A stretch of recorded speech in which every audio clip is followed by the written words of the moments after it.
मध्य प्रदेश की राजधानी भोपाल में विधानसभा के बजट सत्र के दौरान उस समय सियासी हलचल तेज हो गई जब श्योपुर से कांग्रेस विधायक बाबू जंडेल गांधी प्रतिमा के सामने शीर्षासन करने नजर आए। विधानसभा परिसर के बाहर उल्टे खड़े होकर उन्होंने विरोध दर्ज कराया और इसे गांधीवादी तपस्या बताया।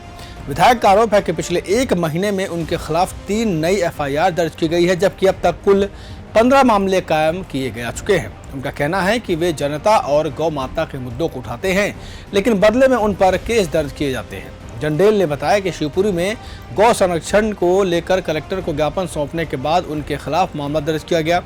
इसके अलावा शिव बारात के दौरान भी उन पर एफआईआर की गई। उन्होंने आरोप लगाया कि जनहित के सवाल उठाने पर उन्हें लगातार निशाना बनाया जा रहा है। विधानसभा सत्र के 10वें दिन ये अनोखा प्रदर्शन चर्चा का विषय बन गया। गांधी प्रतिमा के सामने शीर्षासन करते हुए विधायक ने कहा कि मैं गांधीवादी हूं, इसलिए अन्याय के खिलाफ सत्याग्रह कर रहा हूं। जब तक मेरे खिलाफ दर्ज एफआईआर वापस नहीं ली जाती, मेरा विरोध जारी रहेगा। इस प्रदर्शन के बाद विधानसभा परिसर में राजनीतिक तापमान और बढ़ गया। कांग्रेस ने इसे लोकतांत्रिक अधिकारों की आवाज बताया, जबकि सत्ता पक्ष ने इसे नाटक करार दिया। आपको बता दें कि जंडेल के खिलाफ शिवरात्रि पर शिव बारात के दौरान हर्ष फायरिंग को लेकर एफआईआर दर्ज की गई थी। इस पर सफाई देते हुए विधायक ने कहा कि 15 फरवरी को उनके क्षेत्र में 3 दिवसीय यज्ञ का आयोजन हुआ था, जिसमें हजारों की संख्या में साधु संत और ब्राह्मण शामिल हुए थे।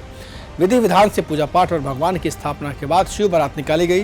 उन्होंने बताया कि शिव बारात में पालकियों और घोड़ों पर साधु संत सवार थे, फूलों की वर्षा की जा रही थी और आतिशबाजी हो रही थी। वे स्वयं भी घोड़े पर सवार थे। जंडेल ने कहा कि मेरे पास चढ़ीमार का एक दावती राउंड था। भगवान की खुशी में मैंने सिर्फ एक हर्ष फायर किया था। मेरे पास कोई अवैध हथियार नहीं था, ना ही मैंने कोई उग्रवादी हूँ। इससे पहले इसी मुद्दे को लेकर कांग्रेस विधायकों ने सदन में आवाज़ उठाई।